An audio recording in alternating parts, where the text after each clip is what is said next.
Assalamualaikum warahmatullahi wabarakatuh. Waalaikumsalam warahmatullahi wabarakatuh. Para mahasiswa Magister Hukum Universitas Semarang tahun 2020 ya. Selamat bertemu dengan saya. Saya lama nggak mengajar secara langsung. Ya. Nah, sebelum saya mulai karena ini program matrikulasi, maka saya ingin tahu dulu latar belakang para mahasiswa sekalian. Jadi silahkan cerita dengan singkat gitu ya. Jadi pertama tentu memperkenalkan, kemudian lulusan dari fakultas apa, tahun berapa, kemudian kalau bekerja di mana, dan apa motivasinya mengikuti kuliah di program Magister Ilmu Hukum di Universitas Semarang ini. Silakan, mau mulai dari siapa? Yang muncul paling awal tadi siapa? Silakan Pak Sukmana, kelihatannya yang siap. Oke. Assalamualaikum warahmatullahi wabarakatuh. Ya. Waalaikumsalam warahmatullahi wabarakatuh. Ya, selamat pagi Pak Bambang dan rekan-rekan semuanya. Nama saya Mahal Sukmana. Saya lulusan Ilmu Hukum tahun 2008 di Universitas Semarang. 2008. Saat ini saya sedang 2008, Pak. Ya, udah lama sekali. Ya, lama. Iya betul, Pak. Saat ini saya kerja di salah satu BUMN, Pak, di Semarang, Pak. Oke, bagus. Motivasinya apa? Oke. Passion saya sih pengen belajar terus, Pak. Ya. Monggo Pak Wiwit. Pak Wiwit, silakan Pak Wiwit. Terima kasih Pak Bambang. Nama saya Wiwit Sukarsono dari saya bekerja di Inspektorat Kabupaten Demak. Ya. Lulusan dari Untak Semarang tahun 1993, Pak. Ya. Ini sudah sangat senior nih. Ya, Pak. Terus motivasinya apa, Pak? Kan ya, tidak mau naik pangkat lagi kan sudah. Jadi motivasi saya hanya untuk meningkatkan kompetensi saya, Pak. Iya. Kompetensi saya di bidang pengawasan terkait dengan bidang hukum. Iya, bagus. Itu ada yang baru muncul siapa ya? Mas Adum, bukan? Pak. Ya, namanya siapa, nama lengkapnya? Belum masuk ke saya soalnya.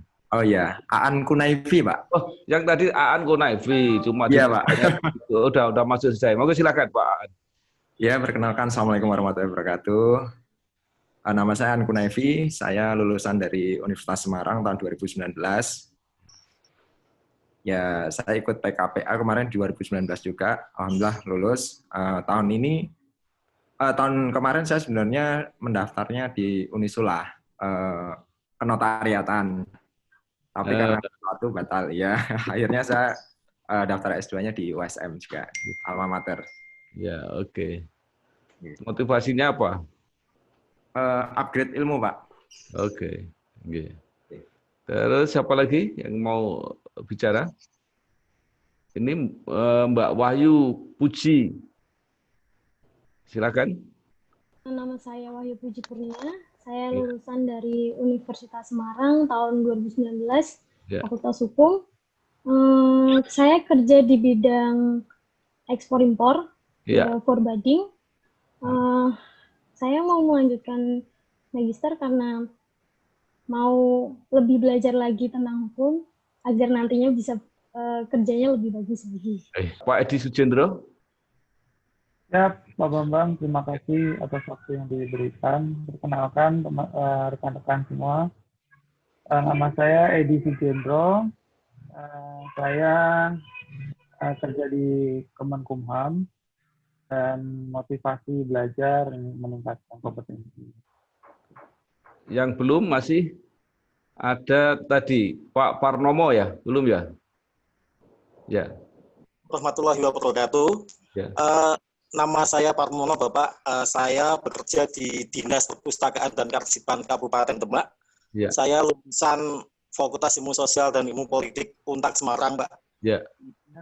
Motivasi saya ini mengikuti S2 ini adalah untuk meningkatkan kompetensi saya, Pak. Ya. Oke. Masih ada yang belum? RD tadi ya yang belum ya, RD Purnomo. Silakan. Ya, terima kasih Pak. Saya Anderson dari TPUPR, saya kerja.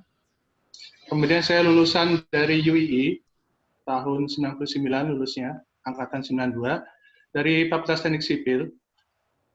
Motivasi saya belajar hukum ini dikarenakan risiko pekerjaan saya yang sangat berpotensi terjadi permasalahan hukum, karena saya di proyek gitu Pak. Ya. Itu saja Pak. Oke. Terima kasih. Baik, saudara-saudara sekalian, karena yang lain belum muncul, nanti yang lain bisa menyesuaikan dan kalau langsung masuk Zoom silahkan. Kita mulai saja ya. Ada beberapa pengantar yang ingin saya sampaikan. Jadi yang pertama adalah kita belajar di program magister, di program S2 ini adalah program keilmuan. Ini yang harus dimengerti. Jadi ini bukan program keahlian. Ya. Saudara tidak bisa mengharapkan bahwa saudara akan lebih ahli di bidang pekerjaannya. Tetapi di program S2 ini adalah membuka wawasan saudara-saudara sekalian untuk mempelajari lebih jauh lagi ilmu, terutama ilmu hukum ini. Jadi sekali lagi karena tujuannya itu, maka persiapan mentalnya juga harus dipersiapkan. Bahwa kita ini sedang belajar. Ya, jadi saya seringkali mengingatkan, ini kita sedang belajar. Jadi kalau biasanya sibuk membaca buku aja nggak sempat, ya, ini waktunya dipaksa untuk banyak membaca. Karena logikanya sederhana aja. Kalau sedang sekolah aja sudah nggak banyak membaca, apalagi kalau sudah nggak sekolah gitu loh. Nah, jadi jangan sampai nanti saudara-saudara sekolah itu sekedar memenuhi formalitas. Nah, kecuali yang tadi semua kan ingin memperdalam ilmu tadi, kecuali yang sekedar mengejar untuk ijazah gitu loh. Tapi kalau yang mau serius dan mendapatkan ilmunya, ya ini waktunya kita untuk belajar. Belajar tentang apa? Belajar tentang teori. Ya. Jadi kalau ilmu itu kan sebenarnya banyak sekali di dalam praktek, apalagi yang sudah bekerja bertahun-tahun, seperti Pak Wiwit Sukarsono ini ya, seperti Pak Parnomo dan sebagainya ini kan sudah bekerja. Artinya pengalaman dan pengetahuannya itu banyak. Nah, kenapa masih membutuhkan ilmu? Ilmu ini akan mensistematisasikan, ya. Jadi meletakkan seperti buku di perpustakaan gitu, kita jelas itu. Jadi kita mau mencari buku tentang apa, tempatnya di mana. Nah, inilah tujuan kita belajar.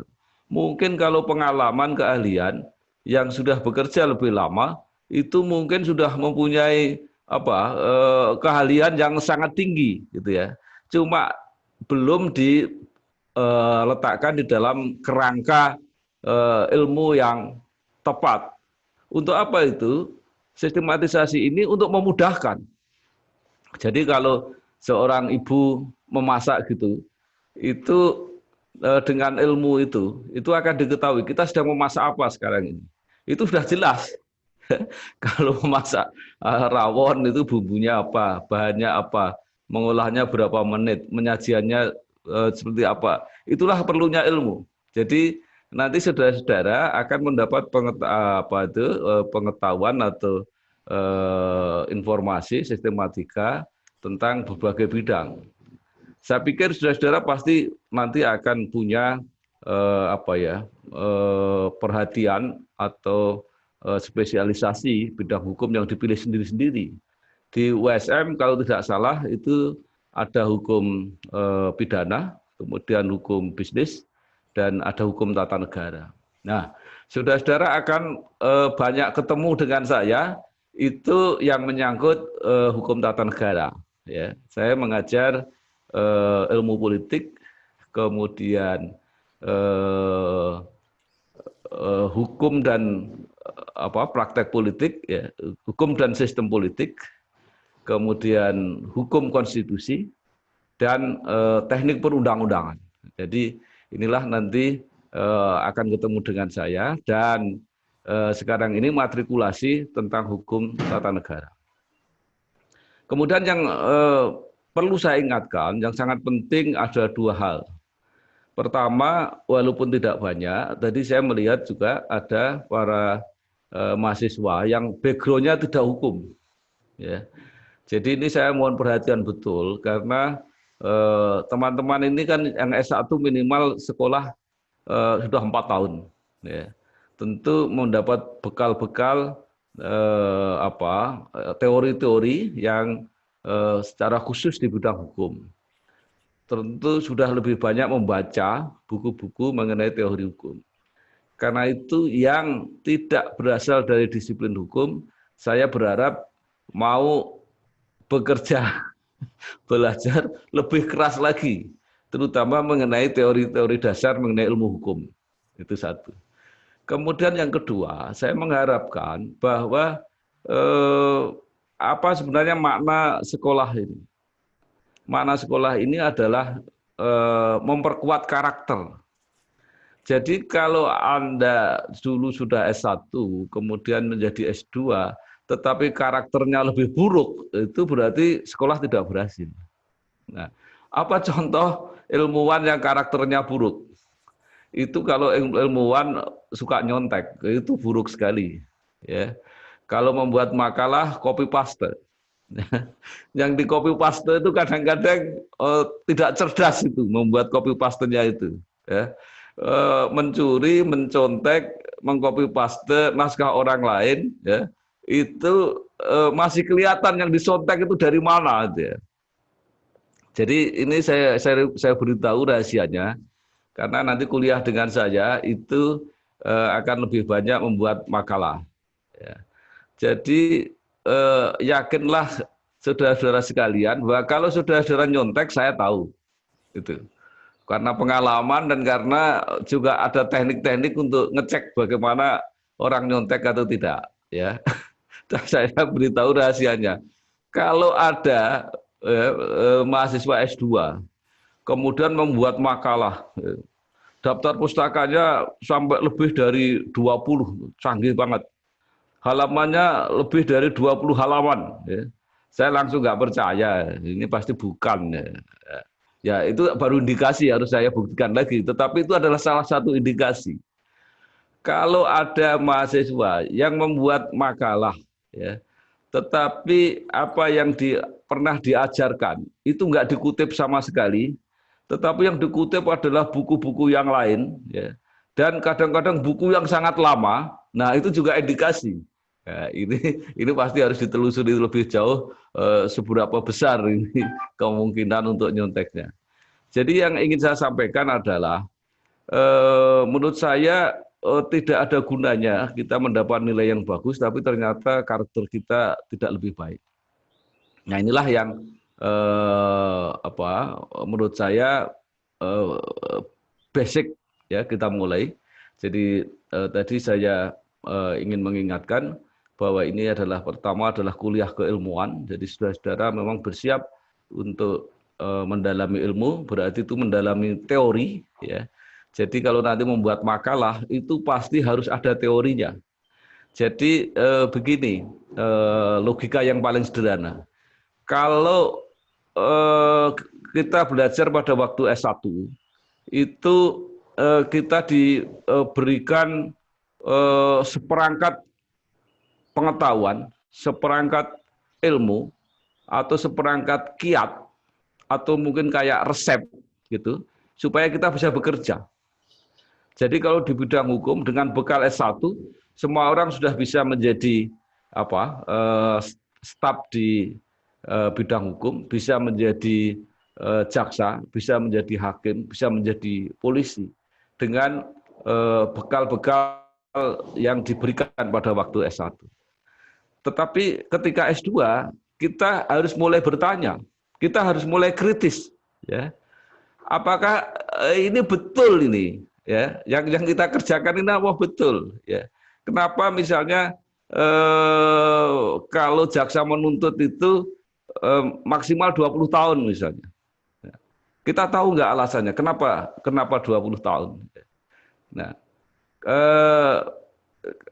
kenapa 20 tahun? Karena orang tidak mungkin lagi ya, apa itu?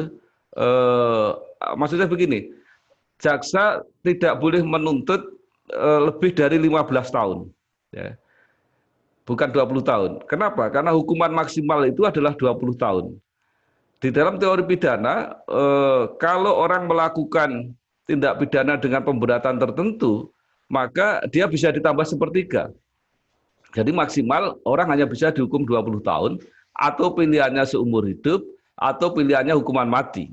Nah, jadi ini teori-teori semacam ini kan nanti yang akan ke pidana harus diperdalam.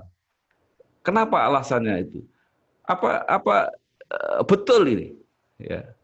Jadi pertanyaan-pertanyaan itu nanti banyak sekali, terutama yang akan mendalami hukum tata negara. Ya, kita perdebatan tentang undang-undang akhir ini luar biasa. Jadi semua undang-undang yang dikerjakan oleh DPR diprotes oleh rakyat, ya. Maka akan menimbulkan pertanyaan-pertanyaan mengapa. Nah, itulah yang harus dijawab oleh mahasiswa S2. Ya. Jadi kalau mahasiswa S2 masih membuat misalnya tesis seperti mahasiswa S1 ya, misalnya praktek pemberian kredit di bank apa gitu di kota Demak gitu ya. Nanti dicontek temannya lagi dibuat praktek pemberian kredit di bank lain di Kabupaten Semarang, dicontek lagi oleh temannya yang lain lagi. Nah, ini sudah kita tidak berada di situ. Jadi nanti jangan sampai kita mau menduplikasi skripsi kita waktu S1 untuk menjadi tesis pada S2. Jadi menurut saya ketika S2 ini kita harus sudah mulai bertanya. Pak Wiwit yang sudah lama kerja itu tentu ada pertanyaan-pertanyaan. Undang-undang ini kok kelihatannya nggak cocok untuk diterapkan di daerah itu. Nah, misalnya kayak begitu. Nah, ini harus dipertanyakan kenapa? Harus dijawab juga kalau gitu bagusnya seperti apa? Itulah. Nah, inilah nanti yang harus kita kerjakan pada waktu S2. Nah, sampai di sini sebelum saya masuk ke materi, mungkin ada yang ingin bertanya. Jadi saya lebih senang kuliah kita kuliah diskusi. Ya, jadi ngomong apa saja silahkan, berpendapat apa saja silahkan, nggak ada masalah. Jangan sampai kuliah S2 tapi Anda nggak pernah ngomong gitu ya. Saya sering berguru begini. Kalau yang sekarang kan ini kuliah pakai Zoom ya dari rumah masing-masing. Mungkin disaksikan oleh istri dan anaknya gitu. Ini sedang apa? Oh, kita sedang kuliah gitu ya. Jadi jangan sampai kok kuliahnya Bapak diem aja gitu, Pak. Seperti saya gitu. Nah, maka silahkan sepanjang waktunya memungkinkan saya persilahkan. Mungkin ada pertanyaan-pertanyaan yang masih di dalam lingkup metode atau teknis kita akan belajar di S2 ini. Silakan. Boleh bertanya, Pak Bambang? Silakan. Jangan hanya bertanya, berpendapat boleh, membantah boleh. Ya, Pak Edi ya, silakan. Ya. Izin Pak, tadi dijelaskan singkat mengenai skripsi, tesis. Mungkin bisa untuk memperdalam wawasan kami, Pak. Perbedaan mendasar skripsi, tesis, sama disertasi itu apa, Pak? Ya, mungkin bisa kita ini nanti biar bisa ancang-ancang, oh gambarannya nanti. Iya. Oke.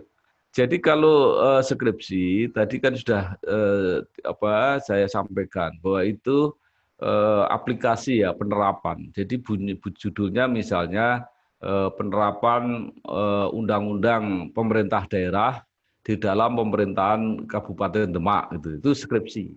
Ya. Tetapi kalau S2 sudah misalnya mempertanyakan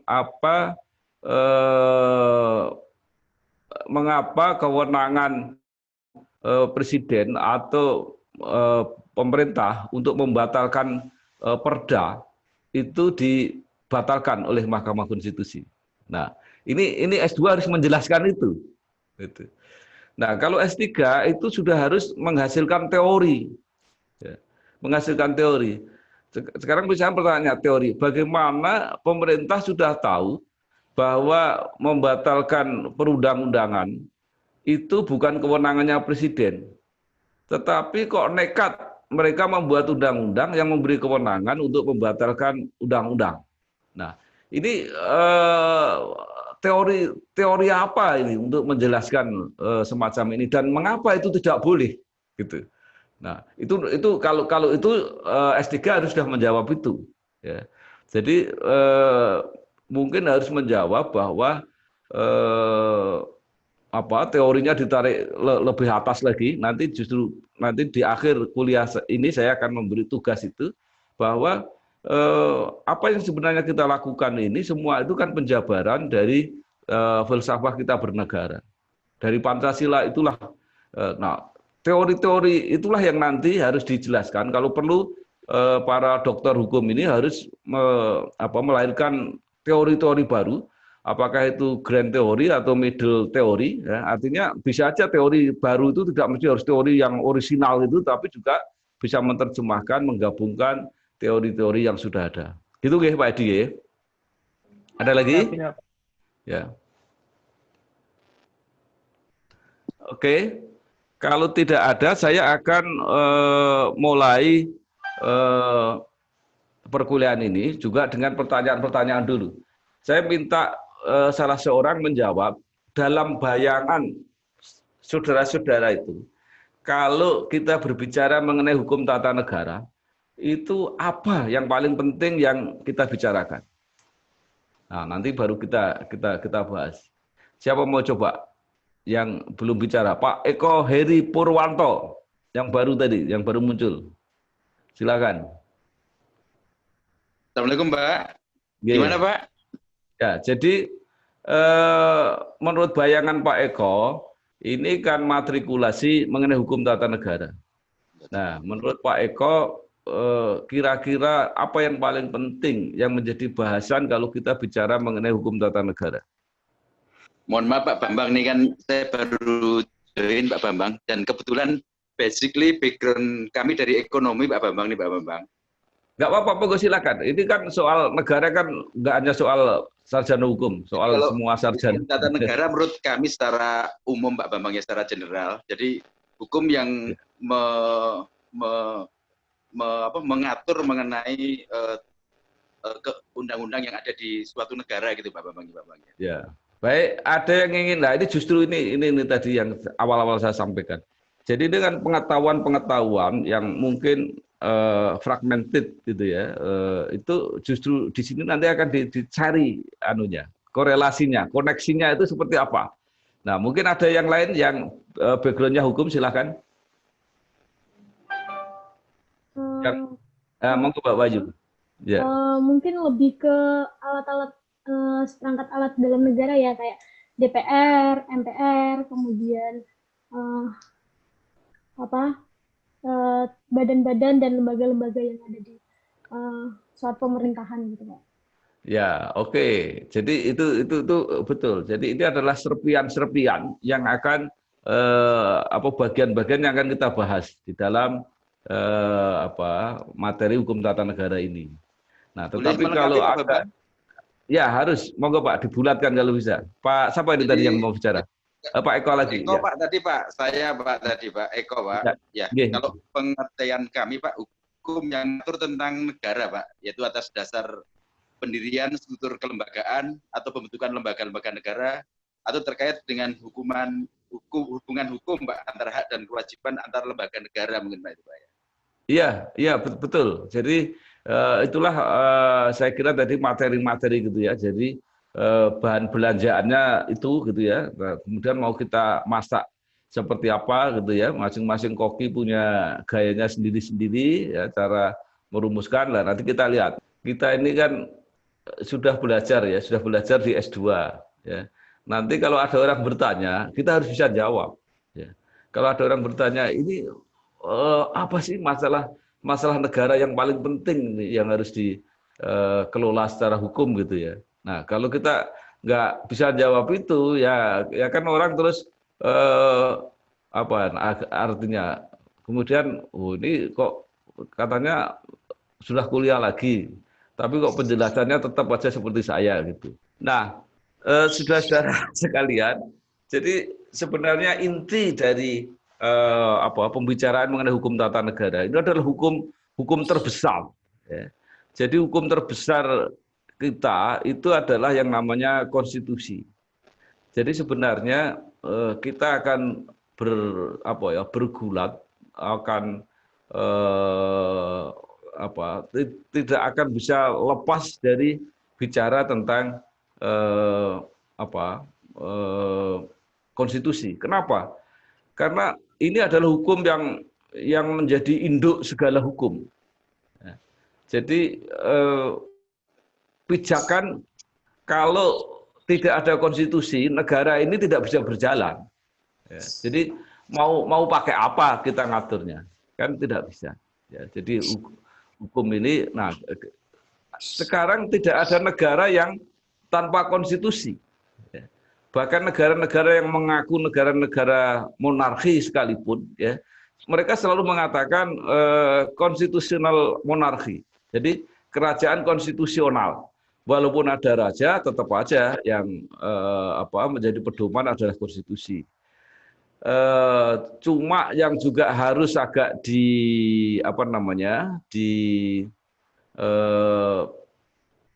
perhatikan bahwa kalau kita bicara konstitusi itu tidak mesti semuanya konstitusi itu tertulis. Ya. Jadi seperti Inggris misalnya, dia mengatakan bahwa dia adalah monarki konstitusional, artinya kerajaan yang berdasarkan konstitusi. Tapi kalau kita disuruh mencari mana bentuk konstitusi atau undang-undang dasarnya Inggris, tidak ada. Nah, karena apa? Karena mereka merasa mempunyai konstitusi unwritten. Jadi ada konstitusi yang tidak tertulis, tapi menjadi pegangan ya, seluruh negara itu ketika mengatur masalah-masalah kenegaraan. Nah, sebenarnya kita belajar mengenai negara Indonesia ini sangat gampang sebenarnya, ya, sangat gampang teorinya. Tetapi nanti ketika menjalankan itu yang menjadi susah, ya.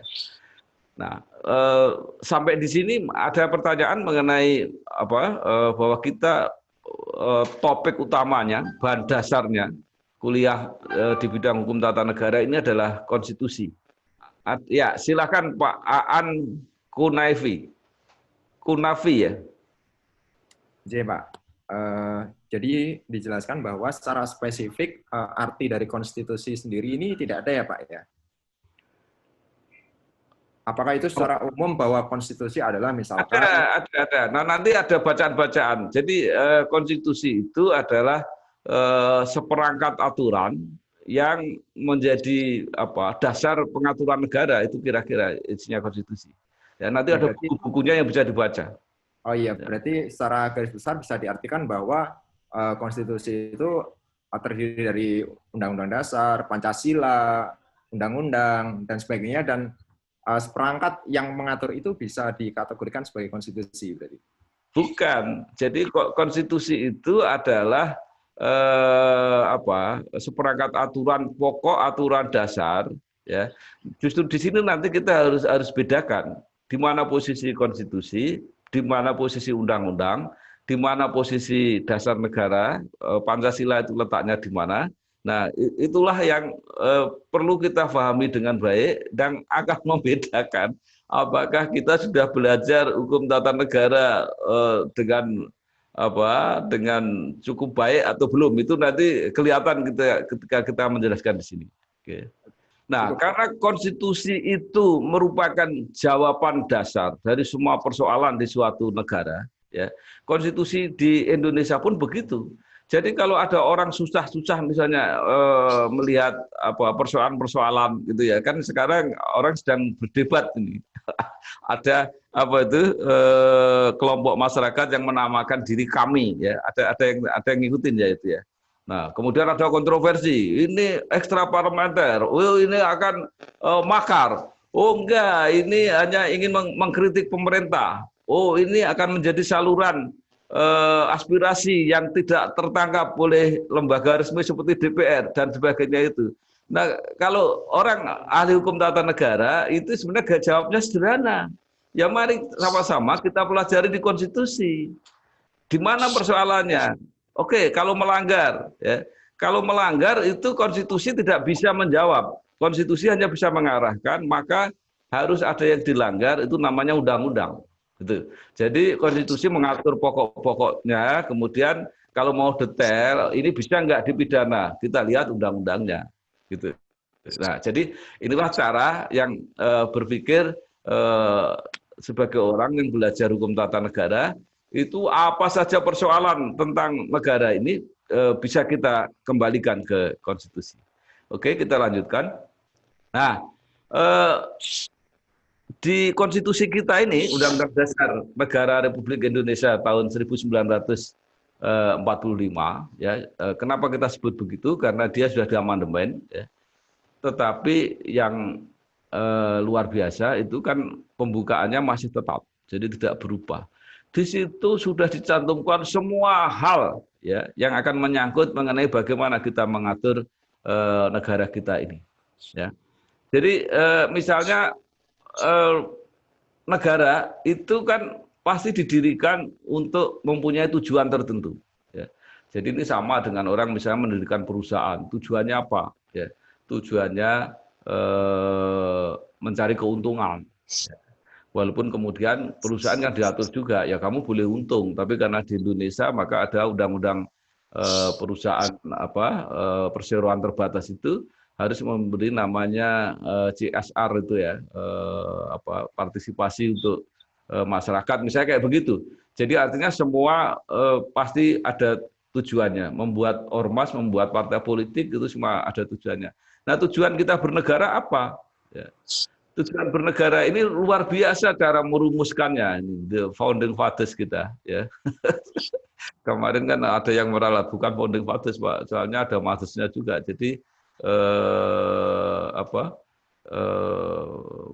founding parent katanya. Ya, jadi pokoknya orang tua yang mendirikan negara ini. Coba kita perhatikan ya. Jadi dan perjuangan pergerakan kemerdekaan Indonesia telah sampailah pada saat yang berbahagia, dengan selamat sentosa mengantarkan rakyat Indonesia ke depan pintu gerbang kemerdekaan negara Indonesia. Nah, jadi perjuangan itu hanya mengantar, jangan hanya nanti dikira menyepelekan, telah mengantar sampai ke pintu gerbang. Pintu gerbang bangunan apa yang mau kita capai? Yang akan kita capai adalah negara yang merdeka, bersatu, berdaulat, adil dan makmur. Ini rumusannya luar biasa. Pertama, merdeka. Merdeka ini selalu menjadi pertanyaan, apakah kita sudah merdeka? Ini yang menjadi diskusi. Oke Pak, merdeka kita secara politik. Kita tidak dijajah. Tapi ekonomi kita, ini luar biasa Pak, ketergantungannya dengan luar negeri. Ya. Ada enggak yang bisa memberi contoh, apa ketergantungan ekonomi kita kepada luar negeri? Mungkin kebutuhan impor kali Pak. Ya, maka itu impor. Kalau luar negeri pasti impor. Impor apa misalnya? Ya, gula, Pak. Gula. Ya. Ya. Sekarang masih impor. Bahkan ya. Padi, Pak. Iya. Kita cari yang ekstrim. Ya, kita cari yang ekstrim. Pertama, gandum. Ya. Indonesia ini pemakan produk mie terbesar kedua setelah Cina. Jadi kalau ada ditanya di mana orang makan mie paling besar di dunia, nomor 1 Cina, nomor 2 Indonesia. Ya. Pertanyaannya adalah, ya, apakah ada sebatang gandum pun yang ditanam di Indonesia? Tidak ada. Nah, jadi artinya, apakah ini kita merdeka? Nah, silahkan jawab sendiri Anda. Nanti cari literaturnya untuk menjawab tentang kemerdekaan. Saya pengen kasih contoh satu lagi. Indonesia mungkin bangsa pemakan tempe terbesar di dunia. Ya, tempe tahu, bahkan Jepang itu belajar membuat tahu aja dari Indonesia itu. Ya, mereka namakan tofu. Ya. Jadi artinya apa? Artinya bahwa kita bangsa tempe terbesar di dunia. Tapi Apakah kita sadar bahwa kedelai kita itu masih dikirim dari Amerika? Ya. Jadi untuk membuat tempe saja, Indonesia bergantung kepada Amerika. Nah, kalau Anda orang yang belajar hukum tata negara dan belajar tentang tujuan negara, jangan, oh saya kan bukan ekonom Pak, saya bukan, tapi dasarnya ada di sini. Ya. Jadi bahwa apa yang kita lakukan itu telah membawa negara kita bukan negara yang merdeka. Nah, kalau Anda siapa tahu besok bisa jadi presiden, itu tolong ini diingat gitu ya. Ini lah terus pilihannya apa? Pilihannya ada dua. Ya. Kita nanam gandum dan nanam kedelai sebanyak-banyaknya, atau berhenti makan gandum, mengurangi makan tempe. Kan cuma itu pilihan politiknya, pilihan kenegaraannya cuma itu. Kalau tidak, kita akan bergantung terus. Jadi devisa kita yang dengan susah payah menjual barang-barang tambang kita yang makin lama makin habis, itu hanya dipakai untuk membeli makan. Nah, sampai di sini, apakah kita menyadari bahwa amanat dari Undang-Undang Dasar tujuan negara ini perlu kita koreksi. Kemudian yang kedua, bersatu. Ya, jadi amanat para tadi founding parent tadi, selain merdeka, bersatu. Jadi nggak boleh ya. Kita saben hari kalau ada perbedaan kita besar-besarkan di WhatsApp ya. Saling menunjukkan kehebatan masing-masing. Lah kan kita sudah tahu sejak dulu, apalagi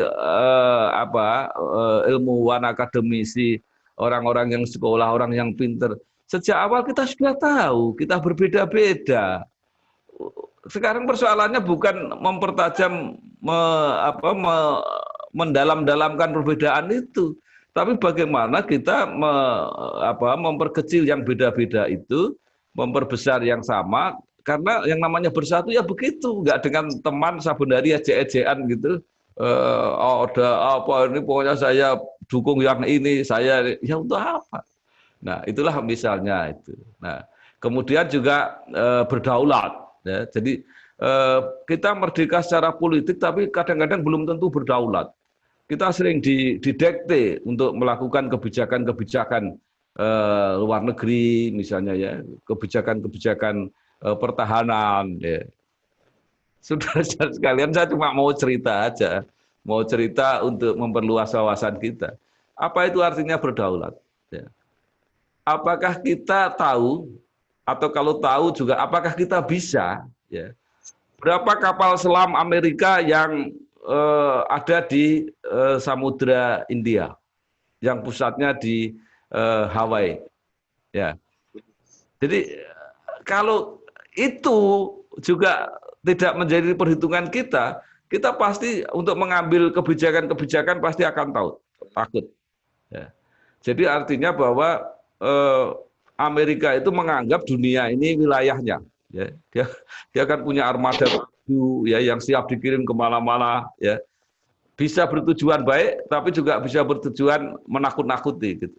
Nah, kemudian yang paling penting, saudara-saudara sekalian, jangan dianggap bahwa ini bukan masalah ahli hukum tata negara. Adalah menciptakan masyarakat adil dan makmur.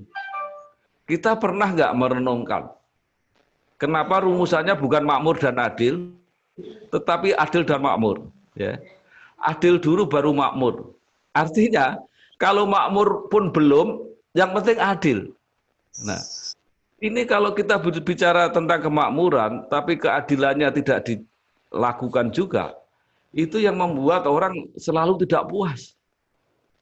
Nah, jadi salah satu contoh adalah misalnya kita mengatakan bahwa Indonesia sekarang sudah masuk ke negara berapa besar gitu ya, 10 besar, nanti akan jadi 5 besar, akan jadi, terus ukurannya apa?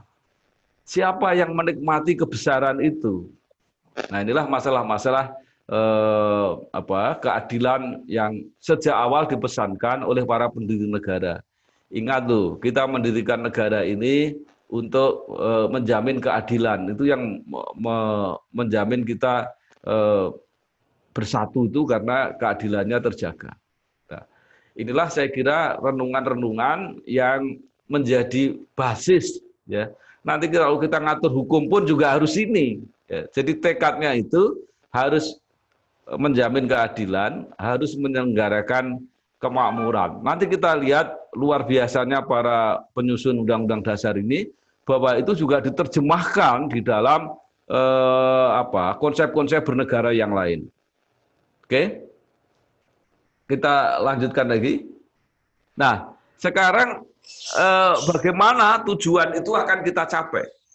Atau bagaimana kita akan mencapai tujuan itu?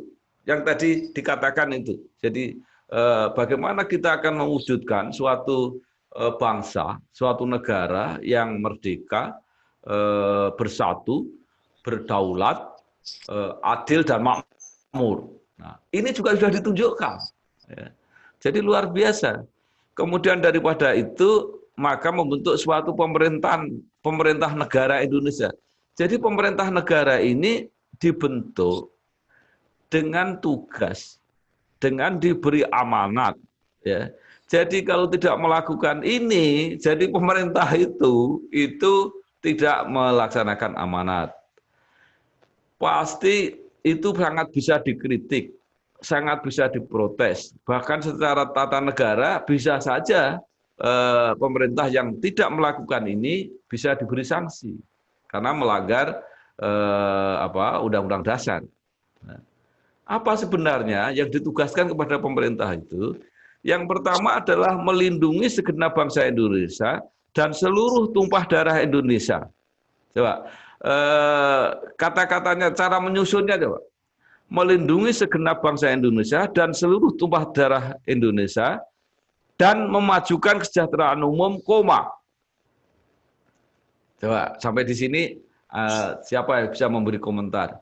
Melindungi segenap bangsa Indonesia dan seluruh tumpah darah Indonesia dan untuk memajukan kesejahteraan umum, koma. Apa ini artinya? Kalau dari statement ini Pak, artinya dari pemerintah negara Indonesia yang melindungi segenap bangsa Indonesia dan seluruh tumpah darah Indonesia untuk memajukan kesejahteraan umum. Berarti dari pemerintah itu punya tujuan untuk berdirinya suatu negara, itu membuat masyarakat itu menjadi sejahtera Pak. Cuman kalau kita lihat faktanya selama ini Pak, seperti yang saat ini kita tahu juga toh Pak, effort atau mungkin usaha-usaha yang dilakukan kayak sekarang kan semacam kayak bantuan kayak semacam BLT ya, bantuan tunai untuk yang penghasilan di bawah 5 juta. Ini salah satu inisiatif yang dilakukan negara untuk salah satunya dengan kondisi pandemi Covid untuk mensejahterakan warganya juga Pak Bambang. Kalau saya kan gitu Pak Bambang. Oke. Jadi saudara-saudara sekalian, ini kita berpikir besar ini ya, karena kita belajar tentang negara, maka ini hanya bisa dimengerti kalau kita berposisi sebagai negarawan. Jadi kita posisinya posisi ya, orang yang memikirkan negara. Coba kita lihat cara merumuskannya itu, melindungi segenap bangsa Indonesia dan seluruh tumpah darah Indonesia. Itu satu satu frasa ya. Dan untuk memajukan kesejahteraan umum. Apa artinya? Ini konsep dasar, Pak. Konsep dasarnya adalah itu yang sering dikatakan security approach dan welfare, pendekatan kesejahteraan. Jadi pendekatan keamanan dan pendekatan kesejahteraan itu dua sisi mata uang jadi satu di situ. Ya. Maka sejak dulu kan ini persoalan kita lindungi tapi juga kita sejahterakan. Ya. Jadi tidak boleh kita hanya pendekatan keamanan tapi kesejahteraannya tidak dilakukan. Tidak mungkin juga kita hanya melakukan pembangunan untuk kesejahteraan tapi keamanan juga tidak kita lakukan. Ini rumusan yang luar biasa. Mohon maaf ya, mungkin contoh tidak sempurna. Tapi yang namanya Amerika itu bekerja itu, Pak. Ya. Yang namanya tekadnya untuk mensejahterakan bangsa, tapi sekaligus untuk melindungi ya Kalau kita boleh gojek itu sampai kelewatan kalau Amerika. Kurang ajarnya itu musuh tidak ditunggu sampai datang ke tanah airnya. Kalau perlu musuh dijemput gitu ya, sampai di negara-negara seberang lautan di Eropa di mana. Itu untuk apa? Mereka kirim tentara, kirim kapal perang itu. Kan sesungguhnya melindungi warganya sebenarnya, warga di tanah airnya. Tapi karena udah keterlaluan, itu sampai pendekatannya seperti itu. Nah, karena itu sekali lagi, ini pesan penting. Ya, bahwa kita membangun negara, ini pendekatan keamanan dan pendekatan kesejahteraan, itu jadi satu formula. Coba, komanya diletakkan setelah memajukan kesejahteraan umum. Ya. Jadi itu satu paket itu, melindungi dan memajukan kesejahteraan umum itu satu paket. Sekarang satu pertanyaan lagi. Kenapa memajukan kesejahteraan umum? Tidak dikatakan memajukan kesejahteraan rakyat. Tidak dikatakan memajukan kesejahteraan saja. Nah, monggo. Mas Sigit Santoso. Iya Pak, ya mungkin kan kalau meliputin umum kan bisa menjadikan SDM kita, contoh sekolahan, jalan, kan bisa menjadikan SDM kita lebih mampu. Kalaupun di jalan kan bisa menjadikan industri kita maju. Mungkin itu aja sih Pak. Makanya meliputkan umum. Ada yang ingin nambah? Kalau kesejahteraan umum menurut pemahaman kami, Pak, jadi kesejahteraan yang dirasakan dan dinikmati oleh masyarakat secara umum, Pak, itu Pak. Jadi bisa meliputi kesejahteraan jiwa tadi dari keamanan, terus kesejahteraan sosial itu tadi mungkin dari sisi kesejahteraan sendiri itu Pak Bambang. Ya, saya kira pesan ini tadi kan saya katakan tadi. Jadi kata-kata adil dan makmur ini kata-kata umum ini kan pesan keadilan. Jadi artinya kalau hanya berhenti di kesejahteraan itu tadi cara ngukurnya kalau sudah ada yang sejahtera ya sudah berarti tujuan tercapai atau ada petunjuk bahwa kita peningkatan ekonominya luar biasa, ya. Kemudian pendapatan nasionalnya tinggi, gitu ya. Tetapi kalau terjadi ketimpangan dan pemerataannya tidak ada, berarti kesejahteraan itu tidak dirasakan secara umum. Jadi kalau kemiskinan masih tinggi, ketimpangan kesejahteraan masih tinggi, itu berarti amanat untuk memajukan kesejahteraan umum ini tidak tercapai. Maka tolong kelihatannya kata-kata ini memang tidak banyak yang mengkaji apa yang dibalik kata itu. Nah, saya mengajak saudara-saudara mahasiswa merenungkan ini apa sih. Nah, padahal ini adalah inti kita bernegara itu ada di sini. Ya.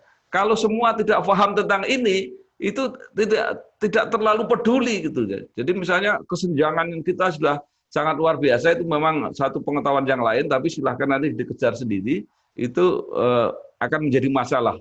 Artinya amanat negara ini kita tidak laksanakan dengan baik.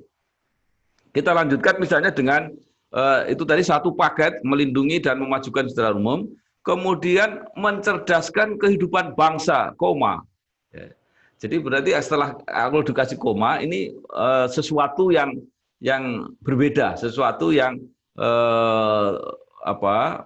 punya makna yang posisi yang berbeda. Di situ disebut mencerdaskan kehidupan bangsa. Ya. Apa makna ini? Ya. Jadi yang dicerdaskan itu bukan orang per orang, ya. Bukan intelektual, ya, tetapi kehidupan yang dicerdaskan itu dan bangsa. Artinya apa? Ini lagi-lagi keseluruhan lagi. Jadi kita baru dianggap melaksanakan amanat dari Undang-Undang Dasar ini kalau kita sudah bisa mencerdaskan bangsa ini secara keseluruhan, mencerdaskan kehidupan bangsa dalam kehidupan, kecerdasan kehidupan, bukan sekedar kecerdasan intelektual, ya, bukan pinter sekedar pinter-pinter gitu loh. Kalau cerdas dianggap pinter, tapi kecerdasan kehidupan berbangsa itu berarti juga memahami orang lain, toleransi, tadi gotong royong, itu berarti mencerdaskan kehidupan bangsa secara bersama-sama. Nah, kemudian baru mengurus kebersamaan di dunia. Artinya apa? Artinya bahwa urus dulu masalah-masalah di dalam negeri ini menjadi baik, menjadi sempurna, baru silahkan dan ya, luar biasa ini cara merumuskannya. Ada kata dan ikut. Ya. Jadi Indonesia itu tidak pengen mendekte negara-negara lain, ya. Tapi ikut berpartisipasi, nggak mau ketinggalan, gitu loh. Kita untuk melaksanakan ketertiban dunia kita konsisten, ya. Kita patuh sebagai warga dunia, kita ikut. Tapi tidak ingin bahwa kita akan memelopori atau mungkin ingin memimpin mendekte bangsa lain. Ini luar biasa cara perumusannya. Ikut itu, tetapi juga harus berdasarkan menghormati kemerdekaan. Jadi artinya kalau bekerja sama tapi ada yang tidak menghormati kemerdekaan masing-masing negara, tidak berdasarkan perdamaian yang abadi, yang tuntas, dan keadilan sosial, artinya mereka mau menjajah baik secara ekonomi, itu pasti bukan jadi misi Indonesia. Coba luar biasanya negara kita diberi bekal seperti ini. Ya. Kalau kita baca yang baik, baca yang dengan penuh perenungan gitu, ini memang luar biasa. Monggo silakan. Mungkin masih ada komentar tentang bagaimana kita mau menjalankan negara ini. Saya ingin sedikit menambahkan mengenai materi Bapak strategi negara. Bagaimana cara kita menjalankan negara ini gitu yang tadi coba Bapak sampaikan. Kalau saya pribadi saya akan kembali kepada 5 nilai di dalam Pancasila gitu. Misalkan saya ambil contoh dalam pemaparan ini mengenai mencerdaskan kehidupan bangsa yang artinya adalah bagaimana caranya bahwa di Indonesia ini pendidikan bisa merata ke seluruh pelosok-pelosok Nusantara. Karena itu semua juga sudah di-cover oleh nilai-nilai yang terkandung di dalam Pancasila. Seperti yang awal saya sampaikan tadi, ketika toleransi kita belum bisa dijalankan, tentu akan sulit untuk membangun negara ini menjadi yang lebih maju ke depan. Karena perbedaan-perbedaan kecil masih menjadi permasalahan sesama saudara. Itu yang pertama. Kemudian saya juga ingin menambahkan bahwa untuk ini semua kita tetap harus kembali kepada dasar negara kita, yaitu Pancasila. Karena di sanalah nilai-nilai Pancasila sesungguhnya sudah ditanam sejak masyarakat Indonesia itu ada dan tinggal di bumi Indonesia. Jadi sebelum ada poin-poin itu dibentuk oleh Soekarno masa itu, sebenarnya nilai Pancasila ini sudah dipraktekkan. Saya sebut adalah Pancasila adalah praktek nyata hidup masyarakat Indonesia. Kalau kita bisa menjalankan nilai-nilai yang ada di dalam Pancasila, saya yakin negara Indonesia ini akan menjadi negara yang luar biasa dan negara yang akan disegani oleh semua negara. Karena semuanya ada di sana, filosofi-filosofinya jelas, dan Pancasila itu nggak rumit gitu. Yang pertama harus kita pahami bahwa Pancasila itu nggak rumit gitu. Sama seperti pemaparan ini, kalau bagi saya bahwa ini akan kembali seluruhnya kepada dasar negara, di mana kita menjalani hidup selayaknya sebagai manusia, sebagai warga negara Indonesia, taat kepada hukum yang ada, taat kepada aturan yang ada, tapi kita juga harus toleran. Kita tidak mempermasalahkan perbedaan yang ada. Kemudian kita tetap gotong royong. Karena pada dasarnya, dari dulu kita sudah diajarkan budi luhur. Artinya perbuatan yang baik, agar kita bisa bersatu menjadi satu kesatuan di dalam Bhinneka Tunggal Ika dan bisa membangun negeri untuk lebih maju lagi ke depan. Mungkin itu Bapak. Terima kasih. Baik, tadi yang disebut Pak Erdi Purnomo, nanti kita akan sampai ke situ. Ya. Jadi sekarang kita lanjutkan ya. Bagaimana kita mendalami pembukaan Undang-Undang Dasar itu. Nah, jadi apa sebenarnya negara yang mau kita bentuk ini.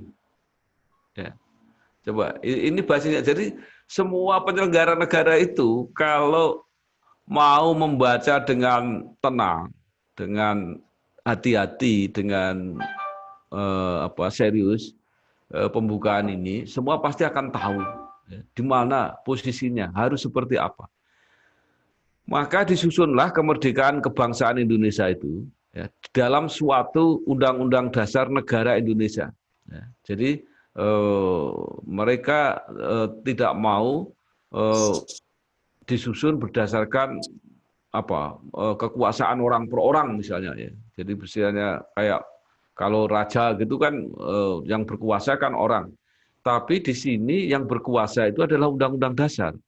Maka disusunlah kemerdekaan kebangsaan Indonesia itu dalam suatu undang-undang dasar Indonesia, undang-undang dasar negara Indonesia, ya, negara Indonesia yang terbentuk dalam suatu susunan negara Republik Indonesia. Bentuknya sudah ditentukan, negara Republik Indonesia yang berkedaulatan rakyat. Apa ini artinya? Artinya prinsipnya ini bukan sekedar misalnya kalau di dalam bahasa lain adalah negara yang demokrasi, tapi memang negara yang dasarnya kedaulatan rakyat. Jadi kalau kita lupa ya bahwa apapun yang harus kita lakukan ini adalah harus menghormati kedaulatan rakyat, harus menghormati demokrasi. Kadang-kadang demokrasi kita rumus-rumuskan sedemikian rupa, diakal-akali sedemikian rupa, sehingga kedaulatan rakyat itu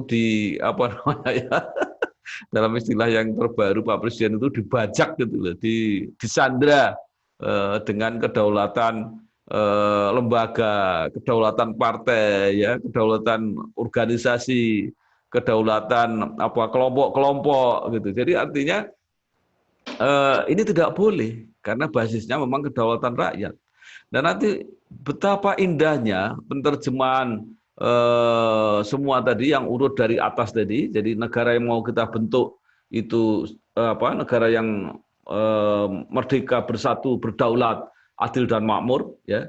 Kemudian bagaimana caranya sudah ditunjukkan dengan melindungi segenap bangsa dan rakyat bersama-sama dengan memajukan kesejahteraan umum, kemudian mencerdaskan kehidupan bangsa, ikut melaksanakan ketertiban dunia, ya. Kemudian ditunjukkan juga bentuknya apa?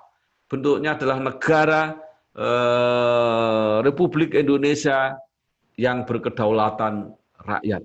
Nah, ini makna ini harus didalami betul. Jadi begitu kita ingkar terhadap bahwa yang berdaulat ini adalah rakyat, gitu ya. Jadi kemudian kita merasa yang berdaulat kita ganti menjadi saya yang berdaulat, kelompok saya yang berdaulat, partai saya yang berdaulat, itu pasti salah. Ya, jadi semua harus dikembalikan kepada kedaulatan rakyat. Ini salah satu makna yang sangat penting, gitu ya. Yang kemudian sekarang ada ukuran. Ya, jadi misalnya tentang indeks demokrasi gitu, itu kan ada sekarang. Ya.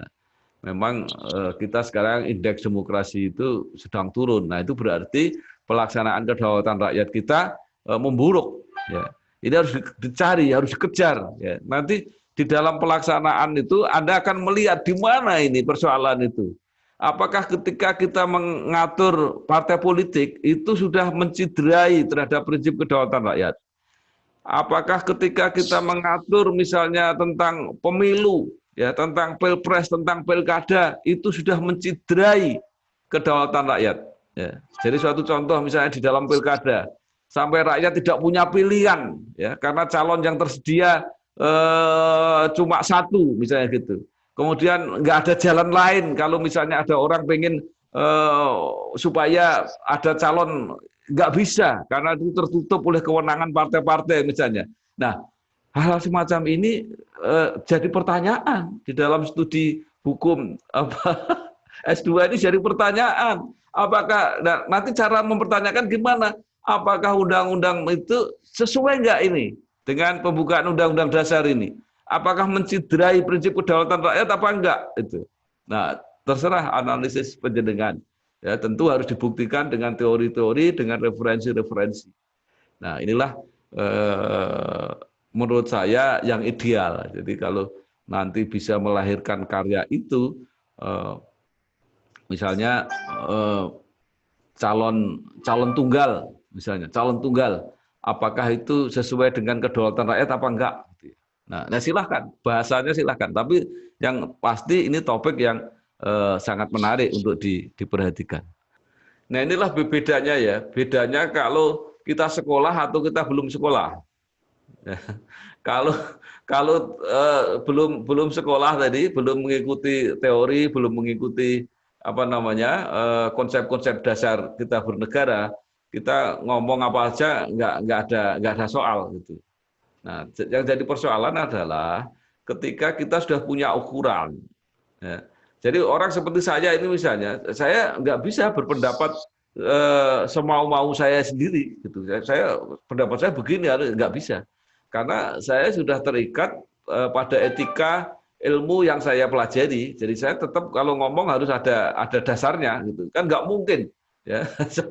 Saya sudah belajar bertahun-tahun tentang hukum tata negara, tetapi kemudian saya berbicara berdasarkan kemauan saya gitu. Nah, ini yang saya harapkan mulai disadari. Jadi kalau nanti diskusi-diskusi itu tidak asal saya pengen ngomong apa gitu ya, tapi referensinya apa. Ya, jadi kalau misalnya ini tadi, misalnya praktek-praktek itu kita tarik ke konsep-konsep dasar ini. Jadi kalau menurut prinsip undang-undang dasar, gitu. Nah, cara itu kemarin saya mendengar penjelasan yang bagus dari Refli Harun, ya.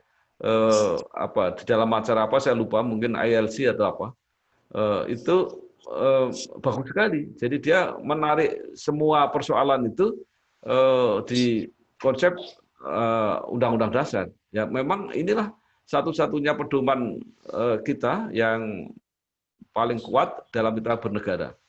Nah, baik, kita teruskan dengan apa tadi yang disampaikan oleh Mas Erdi, ya. Mas Erdi sedang hilang, tidak tahu kemana itu. Oke, maka sampailah kita kepada apa yang disebut sebagai dasar negara. Ya.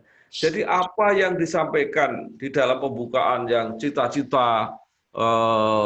cita-citanya sudah disebutkan, ya, itu menuju masyarakat yang merdeka, bersatu, berdaulat, adil dan makmur, ya, dengan cara melindungi segenap rakyat dan tumpah darah, memajukan kesejahteraan umum, mencerdaskan kehidupan bangsa, kemudian juga ikut melaksanakan ketertiban dunia tadi, kemudian juga sudah disebutkan pemerintahnya apa, pemerintahnya republik berdasarkan kedaulatan rakyat. Nah semua itu diletakkan kepada satu landasan, satu semangat, satu ideologi, dengan dirumuskan dengan berdasarkan kepada. Nah, jadi semua tadi, konsep-konsep tadi tidak boleh dilepas dari konsep Pancasila. Itulah yang menyebabkan orang kemudian memberi banyak julukan terhadap Pancasila. Yang pasti dia adalah dasar negara. Tapi ada yang mengatakan itu filosofi, pandangan hidup, jadi itu menjadi cara berpikir, falsafah bangsa, ya. Jadi memang ini, ya.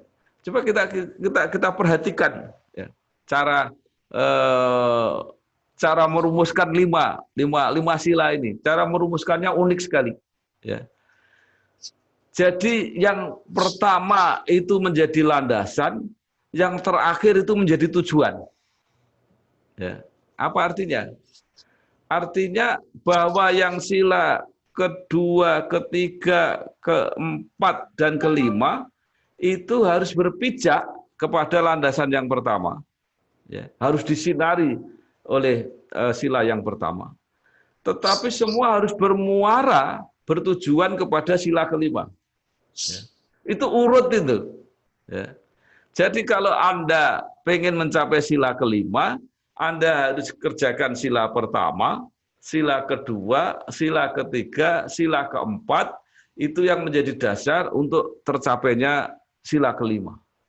Nah, sila-sila yang berikutnya itu juga semua disemangati oleh sila-sila sebelumnya. Ya. Jadi suatu contoh misalnya, untuk kita bisa melaksanakan kerakyatan yang dipimpin oleh hikmat kebijaksanaan dalam permusyawaratan perwakilan, kita harus bersatu dulu. Ya. Kenapa ini harus kita lakukan? Karena kerakyatan itu kan memberi kesempatan, demokrasi itu memberi kesempatan orang untuk berbeda. Ya. Milih orang bisa beda, milih konsep bisa beda, milih cara bisa beda. Kalau ini tidak didasari oleh persatuan, jadi semangatnya itu bersatu dulu, itu nanti perbedaan itu bisa menjadi faktor pemecah. Tapi kalau niatnya itu kita bersatu, tetapi kita boleh berbeda, jadi berbeda itu hanya cara. Tujuannya tetap sama. Nah, jadi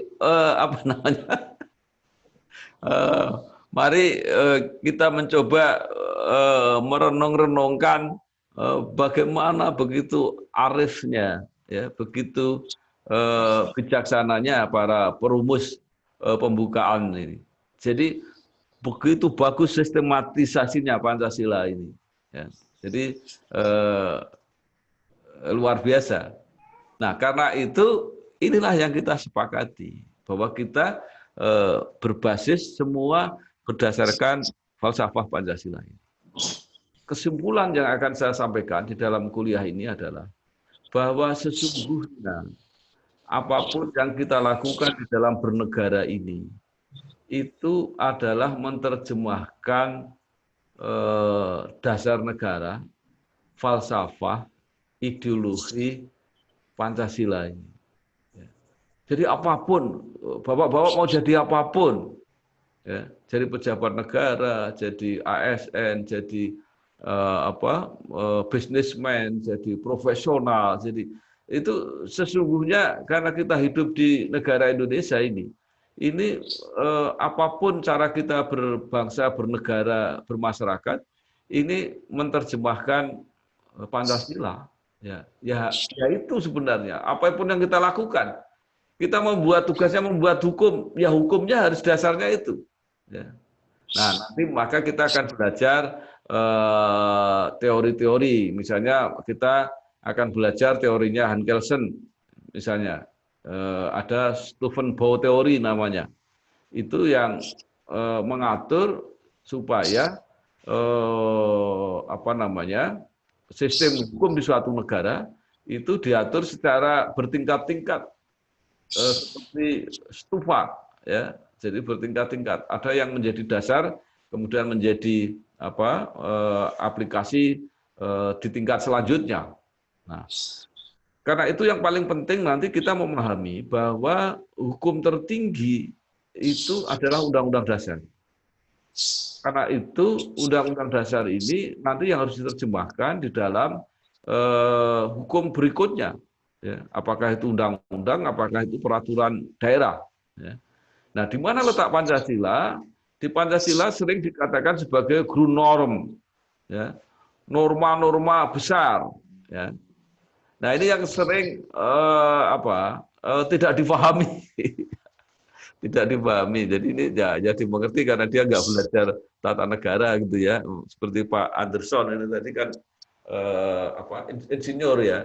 Tapi ya memang harus, saya ingin mengatakan begini. Apa bedanya Pancasila secara hukum? Ya, kan ada orang mengatakan bahwa Pancasila menjadi segala sumber hukum. Ya, betul. Ya. Tetapi Pancasila itu bukan hukum positif. Ya. Baru menjadi positif setelah dia menjadi undang-undang dasar. Kalau dia diterjemahkan di dalam undang-undang dasar, maka tadi di pembukaan, maka itu artinya bahwa seluruh pasal dalam undang-undang dasar itu harus dijiwai oleh Pancasila. Dia itu menjadi hukum positif. Tapi hukum positif yang namanya undang-undang dasar itu juga tidak operasional. Ya. Kenapa tidak operasional? Jadi ini Undang-Undang Dasar, ini adalah hukum positif secara khusus, ya, yang hanya memberi garis-garis besar. Dia tidak bisa operasional karena dia tidak ditegakkan dengan sanksi. Nah, maka sanksi hanya boleh muncul di undang-undang. Jadi kalau misalnya ada orang dianggap melanggar Pancasila, itu tidak ada. Nah, jadi tolong yang sudah belajar ini, jangan sampai orang dimarahin, kamu melanggar Pancasila. Nggak ada melanggar Pancasila. Bahwa dia bertindak tidak sesuai Pancasila, iya. Ya. Jadi juga nggak ada orang yang saya Pancasila. Itu nggak bisa. Ya. Nah, sekarang kan muncul pertanyaan, nah terus gimana Pak kalau ada orang dianggap melanggar Pancasila? Ya. Kalau ada orang dianggap melanggar nilai-nilai Pancasila, harus dilacak ke undang-undangnya. Ada enggak undang-undang yang mengatur masalah itu? Jadi kita ingat misalnya kasus HTI misalnya. Kan pemerintah nggak bisa membubarkan langsung tanpa membuat perpu, artinya merubah dulu undang-undangnya. Baru setelah dipasang di undang-undang, dia bisa melakukan itu. Gitu. Jadi artinya tidak bisa semena-mena bahwa ini orang harus dihukum seberat-beratnya karena melanggar Pancasila. Nah sekarang pertanyaannya adalah seberapa jauh kita sudah berusaha menerjemahkan semua nilai-nilai di dalam Pancasila itu ke dalam undang-undang. Ya. Kadang-kadang orang kan malas, tidak teliti. Ya, banyak undang-undang yang tidak mencerminkan Pancasila, atau tidak merujuk langsung secara tegas merujuk pada Pancasila. Sehingga ketika ada masalah baru ribut. Oh ternyata saya kita nggak punya undang-undangnya ini. Ya, baru pusing. Nah kemudian kalau kita salah-salah menjalankan hukum, kita mencari-cari.